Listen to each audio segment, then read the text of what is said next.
Saludos cordiales, estimados compañeros. Mi nombre es Yemima Rivera. Yo les voy a hablar sobre los beneficios sinérgicos de la conservación de los ecosistemas terrestres y marinos. Los arrecifes de coral, los manglares y los pastos marinos coexisten e interactúan en todos los trópicos. Ya los esfuerzos por conservar estos ecosistemas están basados en problemas como la sobreexplotación, ya sea por deforestación, sobrepesca, dragado de arrecifes, contaminación y eventos más globales como el cambio climático.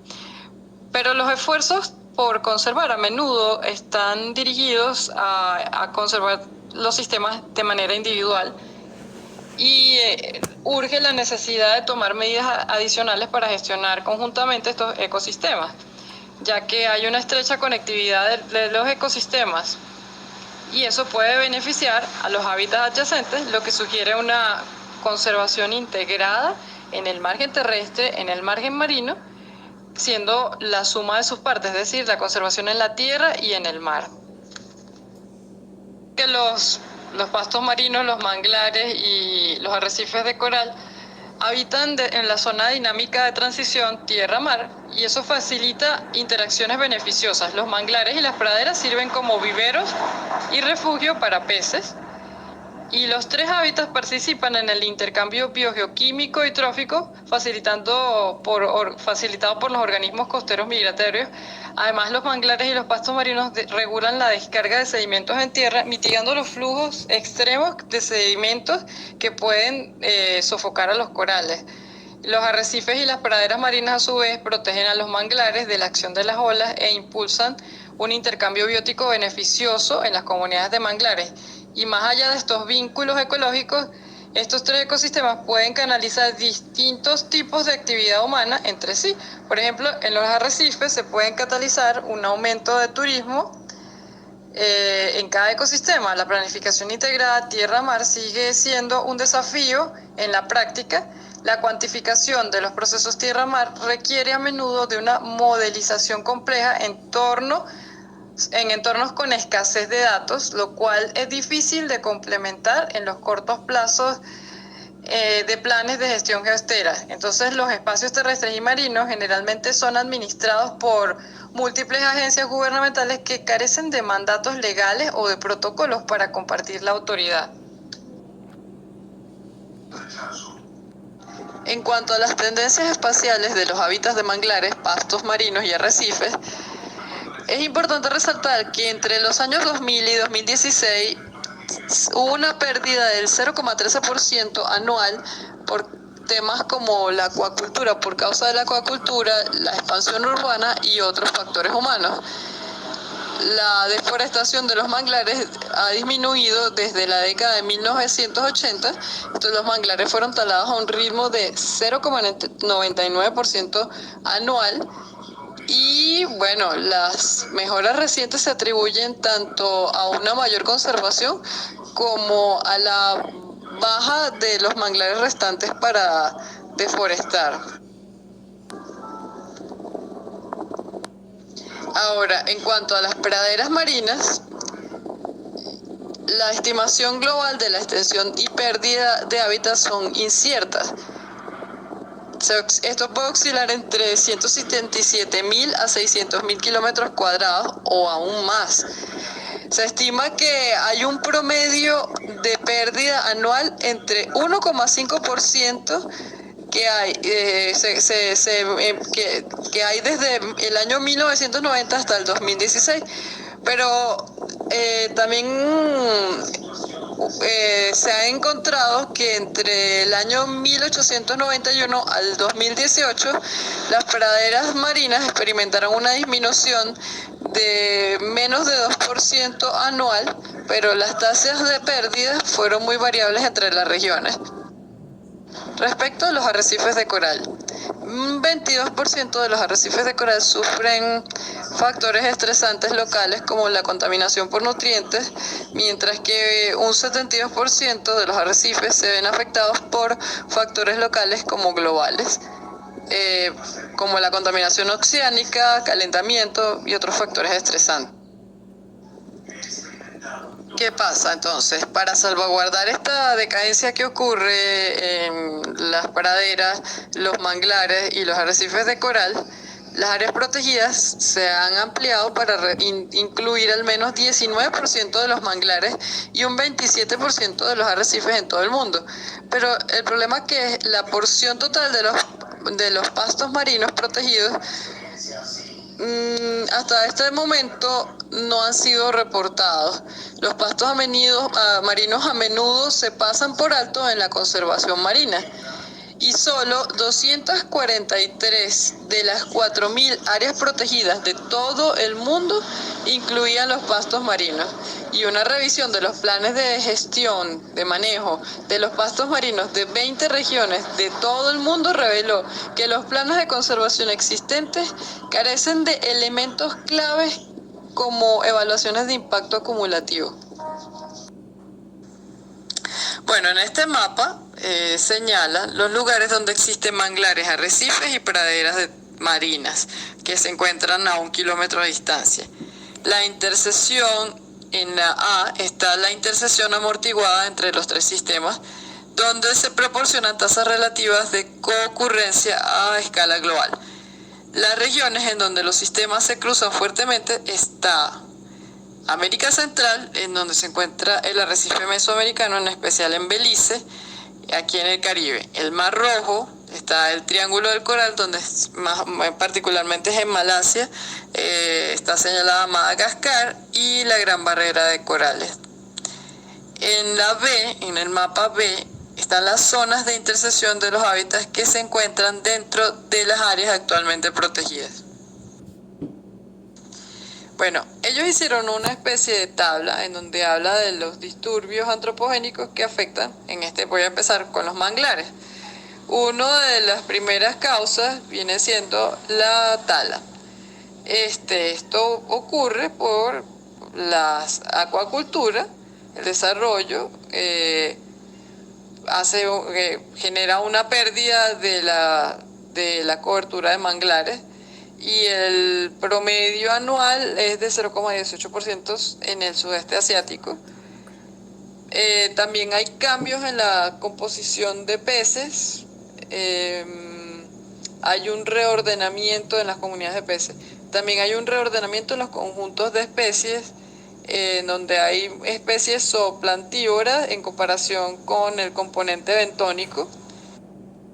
Pero ¿qué protección le confieren los manglares en esta interacción? Está el carbono azul, proveniente de los pastos marinos, del turismo de arrecifes de coral, que proporcionan fuentes alternativas de ingresos para evitar la tala. Entonces los pagos por carbono azul resultan una mejor ganancia que convertir los manglares en granjas de camarones.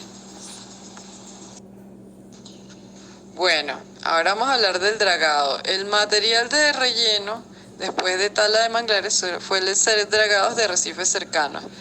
El valor económico de los ecosistemas costeros debido a la protección contra tormentas es mucho mayor que lo que puede beneficiar la degradación del sistema. Por eso los mercados de carbono azul provenientes de pastos marinos y manglares, el turismo de arrecifes de coral puede proporcionar fuentes alternativas de mayores ingresos que podrían desincentivar el dragado. Respecto a los desechos terrestres, los manglares pueden actuar como sumideros de aguas marinas y desechos terrestres, mediando los impactos de los desechos marinos y desechos terrestres en los sistemas adyacentes. Ahora, respecto a los contaminantes, el alto aporte de aguas residuales domésticas no tratadas, las tormentas, las escorrentías de agua, los efluentes de transporte de metales pesados, la contaminación inhibe la regeneración de los manglares y su crecimiento. El caso de los derrames de petróleo provocan toxicidad en los manglares y proliferación de algas y conversión a marismas. Y las comunidades de pastos marinos reducen la cantidad de patógenos y bacterias del agua, donde los sistemas adyacentes se muestran menos impacto a las enfermedades. Respecto a la introducción de especies no nativas en los ecosistemas de manglar, el caso es del sureste de la Florida, en donde se introdujeron dos especies no nativas y modificaron la estructura y la función de los bosques de manglares. Bueno, ahora respecto a los pastos marinos, su remoción es causado por el desarrollo costero. Se ha contabilizado que desde 1879, que fue cuando se registraron por primera vez los pastos marinos, se ha reducido un área de 110 kilómetros cuadrados al año. Desde 1980, 29% de los lechos marinos conocidos han desaparecido. Si los hoteles y las empresas consideran a las praderas marinas como una molestia, la necesidad de preservar los arrecifes de coral puede ayudar a justificar la protección de las praderas marinas, ya que su valor económico, gracias a que tiene una protección contra las tormentas, puede ser mayor que la degradación de este ecosistema. El potencial de almacenamiento de carbono azul puede desincentivar la eliminación. También está el aumento de la turbidez, ya que los niveles más altos de turbidez dan como resultado una menor irradiancia, fotosíntesis y densidad de brotes de crecimiento. Y esto contribuye a un menor secuestro de carbono azul, que es propio de los pastos marinos. La turbidez aumenta la acumulación de carbono alóctono y partículas finas de sedimentos. Otra de las cosas, las tormentas extremas provocan la mortalidad o la acumulación de sedimentos en los pastos marinos. Sin embargo, a medida que aumentan los sedimentos debido a las lluvias y las tormentas y la fotosíntesis disminuye. Entonces las praderas marinas experimentan una defoliación generalizada. La protección de las olas de los arrecifes de coral mitiga los daños de los huracanes y de las tormentas tropicales. Entonces el potencial de almacenamiento del carbono azul de los manglares y los pastos marinos ayudan a compensar las emisiones de carbono, que son los contribuyentes a los cambios climáticos. Respecto a las especies invasoras, al menos 28 especies no nativas se han establecido en lechos de pastos marinos en todo el mundo, de las cuales 64% tienen efectos negativos documentados o inferidos. Para reducir la presión adicional sobre estas especies no nativas, los manglares, pastos marinos y arrecifes, esas interacciones apoyan a los viveros y a las zonas tróficas la redundancia para las especies nativas. También en cuanto a las enfermedades, también se ha observado un aumento de la tasa de enfermedad asociada con temperaturas más cálidas. Otra de las afectaciones sobre los arrecifes de coral es el dragado. Estos sedimentos se acumulan en los sustratos vivos y aumentan la turbidez y la reducción de la irradiancia de luz. Esto reduce las tasas de calcificación de coral y aumenta la prevalencia de enfermedades. Respecto a los contaminantes, ya sean derrames de petróleo, contaminación por metales pesados, exceso de nutrientes, los desechos marinos causan daños a largo plazo y causan diversos tipos de perturbaciones. Las especies invasoras, como algas no nativas, también pueden competir con los corales por sustratos, y los peces invasores, como el pez león, la damisela real, pueden provocar la extinción de peces hidrófitos y disminuyen la diversidad. Las enfermedades en los corales también contribuyen a la proliferación la mortandad de corales a gran escala. Y esta aparición de enfermedades puede verse intensificada por otros factores estresantes como el aumento de la temperatura y los contaminantes. El cambio climático es quizás la amenaza más importante para estos ecosistemas costeros a nivel mundial. Estos tres ecosistemas son vulnerables particularmente al aumento de la temperatura y al incremento del nivel del mar, ya que muchas especies tienen su límite térmico superior o en el borde del rango. Pero por lo menos las poblaciones de manglares, aunque ellas se pueden redistribuir a medida que aumentan la temperatura del aire y del agua, los manglares muestran una mayor tolerancia al calor, ya que a diferencia de otras plantas. Las interacciones entre el calentamiento oceánico y el incremento del nivel de mar son inciertos, si bien algunos estudios indican que las altas temperaturas pueden favorecer el crecimiento de las raíces lo suficiente como para superar el nivel del mar. Otros predicen que la acreción del suelo y las tasas de crecimiento vertical no podrán seguir el ritmo del aumento del nivel del mar. Las olas de calor oceánica han afectado de manera más notoria a los ecosistemas de arrecifes. Aproximadamente un 95% de los arrecifes del mundo experimentan blanqueamiento debido a temperaturas excesivas.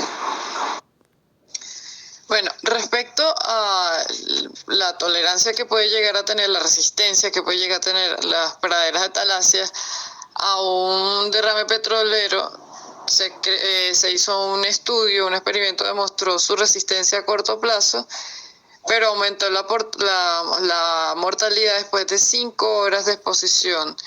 En otro estudio se recuperaron después de 4 días los pastos marinos.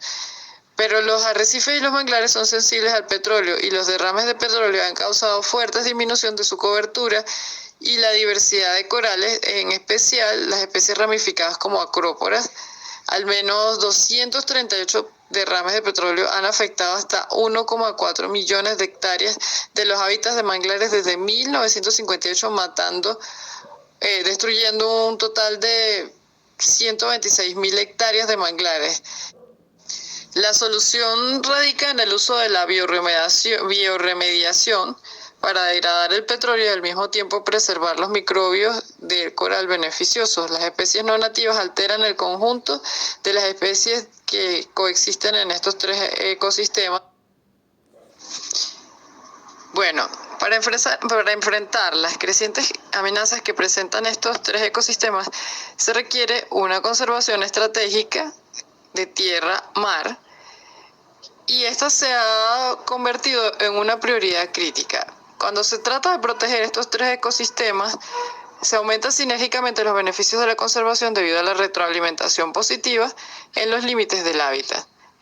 Las especies asociadas a estos tres ecosistemas migran entre hábitats costeros adyacentes para reproducirse y refugiarse, depredar, producen interacciones de especies únicas y sustentan conjuntos heterogéneos a lo largo de los bordes del hábitat. Y estas interacciones de los ecosistemas no se limitan a la interfaz y los efectos indirectos que cada sistema puede afectar a otro a kilómetros de distancia.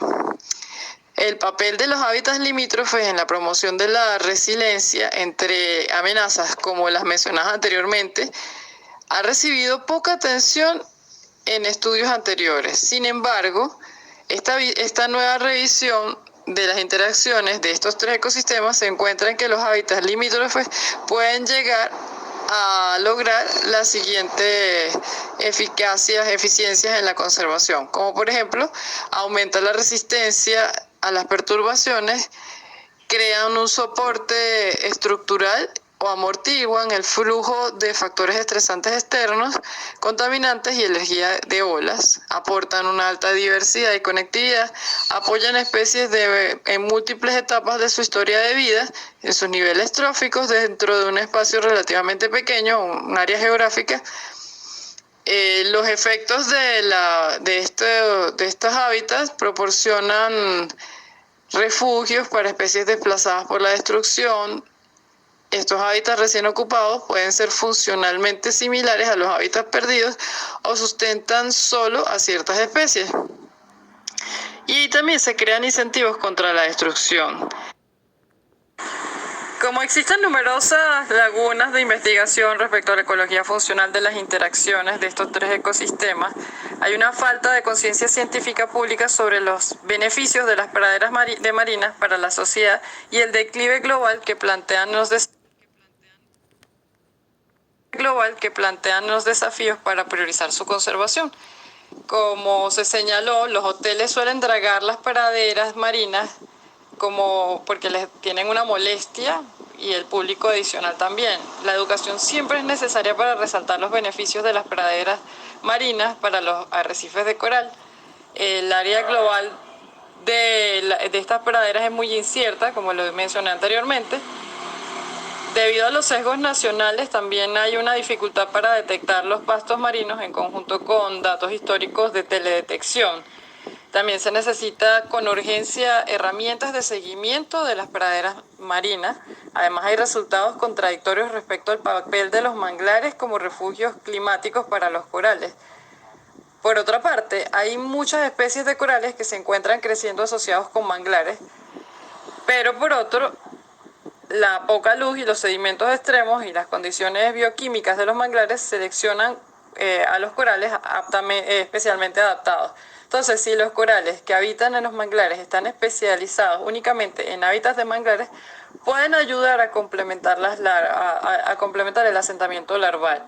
Esto sería importante determinar el flujo de agua para los arrecifes y ayudar con el crecimiento y establecimiento de los corales. Y además, en algunas zonas como las Islas Vírgenes, los estudios de manglares y de corales han sufrido, estos refugios de manglares y de corales han sufrido destrucción por causa de los huracanes y se necesitan como una investigación adicional respecto al papel que ejercen estos factores ambientales. En conjunto, las lagunas de conocimiento sugieren una hoja de ruta básica para futuros estudios y las investigaciones adicionales sobre las interacciones de los ecosistemas con un enfoque específico en la escala de la conectividad y la influencia del cambio climático, y esto podría guiar en un futuro para una mejor conservación. Muchísimas gracias. Saludos.